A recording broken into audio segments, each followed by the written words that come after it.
Hi, Denise Naylor here, founder of Cash Genie Global, bringing out the financial genius in you, and author of Make Sure You Get Cash. In this presentation, I want to share with you the 3 key reasons to respect referencing practice. In the 30 years I've been helping students with assessment problems, I would say that preparing a references list is the most common place that students can get a bit stuck. What do I mean by references? I mean footnotes, endnotes, bibliography, and references lists. And I will use an example to show you how to identify what types of references to include for a specified topic. Now, perhaps you're listening today because you are unsure of how to go about preparing your references list, or possibly you want advice in choosing which sources to include and what to leave out. Or maybe you're puzzled about whether to include a references list at all. From my experience as a published author of 7 books so far, I want to share with you how I approach the task of preparing a references list.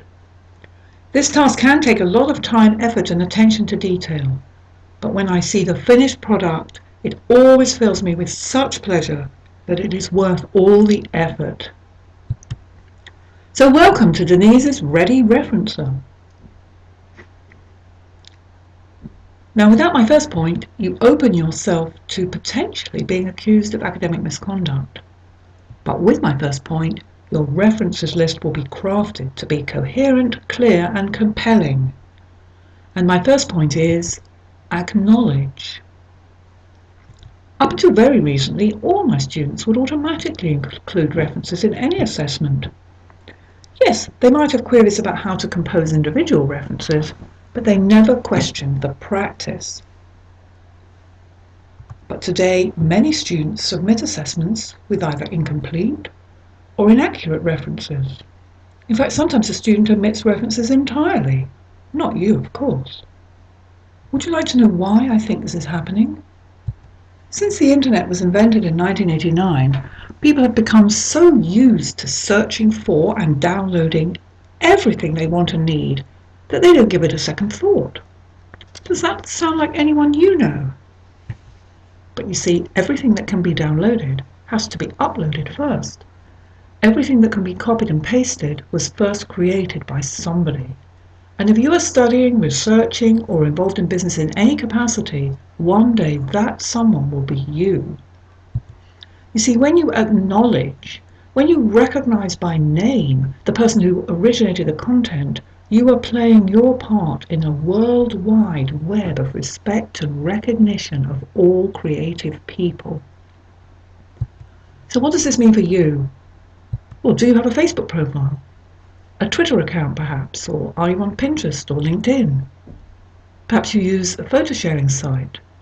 I believe that if you are anywhere on social media today, you are already on your way to a lifetime of content creation. Do you want others to acknowledge your original work?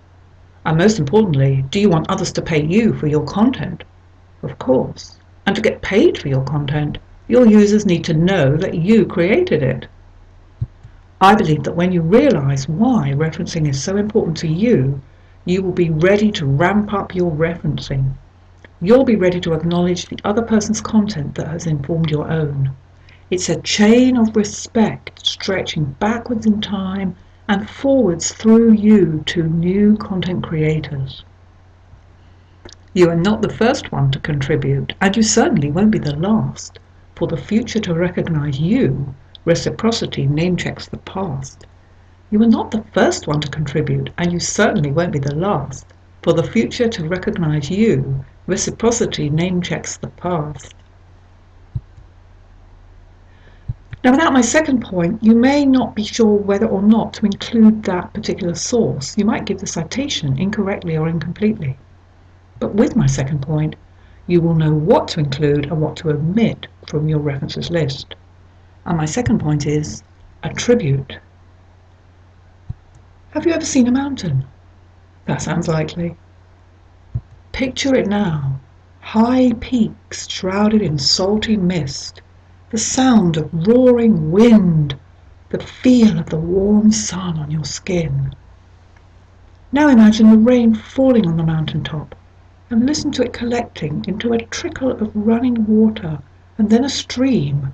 Would you agree with me that here is where the water is most pure? Now watch as the stream flows further down the mountainside. It starts to collect bits of earth, bits of plants, and dead animals, and it's becoming a bit muddy and a bit dirty. Perhaps our stream flows past a village or small town. Look, there are people throwing their rubbish into the waters. And then on down again it flows to reach flat plains, flowing through cities, passing factories and houses. Our river by now dark with pollution, badly smelling. You would not drink from this river without purification treatment. Finally, see it flowing with a roar into the sea and merging with the deep ocean. Would you agree with me that if you were to search for the droplets of your mountain stream in the ocean, you could no longer distinguish the original pure drops of water that fell on the mountain top? Of course not.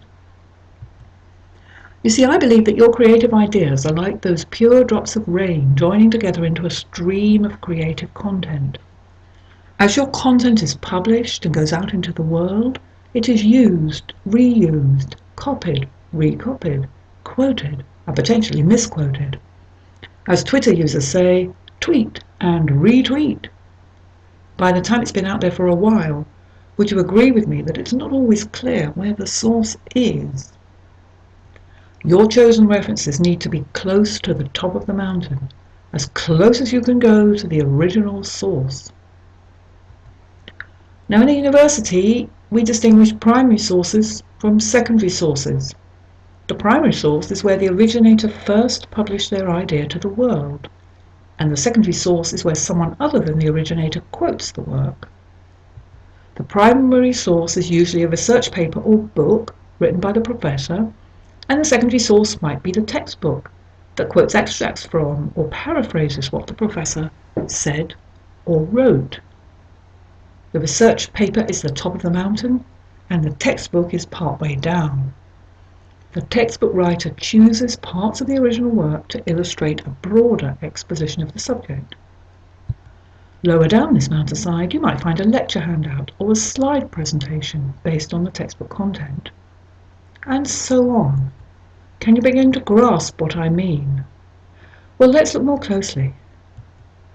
Suppose you found the slide presentation that we talked about just now somewhere on the internet. Would you like to know how to decide how far up the mountain that content is?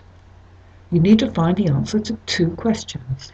First, who exactly, by name, originated this content? And second, when was it first published? Now let's suppose you found the slides on YouTube. Is it on someone's YouTube channel? Can you find their name? If so, then you can answer the first question. And does it show the date it was uploaded? If so, you can answer the second question. Now you can create a reference using Harvard or whichever system is required and include it in your list. By the way, always check out your university or employer or client referencing guide for exactly how to compose. There are several different formats in use, even different versions of the Harvard system. So how does this relate to your assignment? Only if you can find definitive answers to both questions, who originated this content and when did they publish it, do you have a source that's suitable, a source that is close enough to the top of the mountain. If you know who and you know when, you're close to the mountaintop. Pick up your pen. To include as citation name, date and location, you need who, when and where. Now quote it. You're there.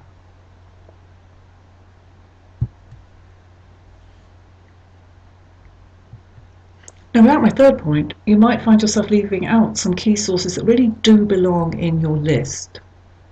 But with my third point, your list of references will be relevant, reliable, not too short, and not too long. And my third point is anchor. Have you ever watched a ship coming into harbour? When a ship or boat comes into harbour, it drops anchor. I believe it does this for three main reasons. First, to secure a berth where it can stay in the harbour. Secondly, to avoid bobbing around loosely on the moving waves and possibly damaging other vessels in the harbour. It needs to be tied down securely. Oi! Mind my $1 million yacht! That'll cost you if you damage her! Thirdly, so that other people know where to find her. Chandlers, visitors, and not least a customs officer come to collect your taxes. Everything you create is anchored in the ideas and creations of people who came before you, anchored in the flow of creative content. Like our ship, your idea needs a berth to secure it in the body of knowledge you're contributing to. Your idea needs to avoid damaging work that other people have created. Oi! You're breaching my copyright! That's plagiarism! You'll be hearing from my lawyer! Your idea needs its own clearly identified source so that other people can quote your work in the future and pay you any royalties you're due. It's a continuing process and you are part of it. Now, would you like to see an example? Your topic is discuss the practical uses and limitations of Balanced Scorecard (BSC) that a company should consider if using this model as part of its performance measurement process. Now, this is a management accounting topic, and I'm not going to answer the question here on this presentation, but I will suggest how I would put together a references list. Firstly, you anchor your topic in the literature.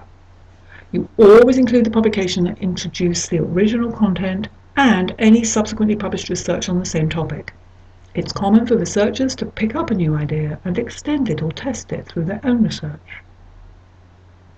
So here we know that the original creator of the Balanced Scorecard is Kaplan and Norton, Harvard Business School.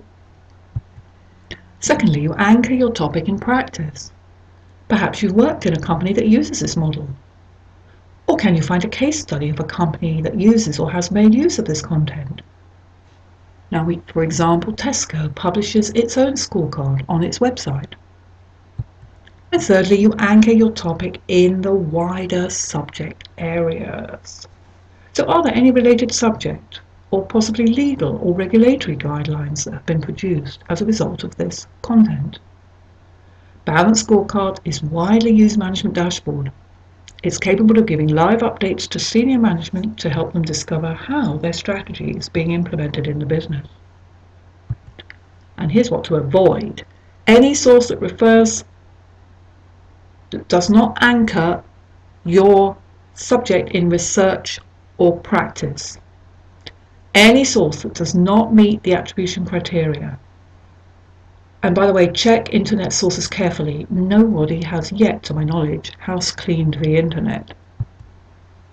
But when you've done all this, your paper adds to the body of subject knowledge. You are anchored in the subject. You are ready to be quoted as a source.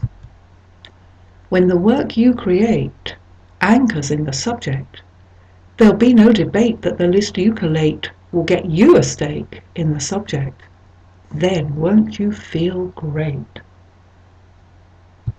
So there you have it. Denise's ready referencer.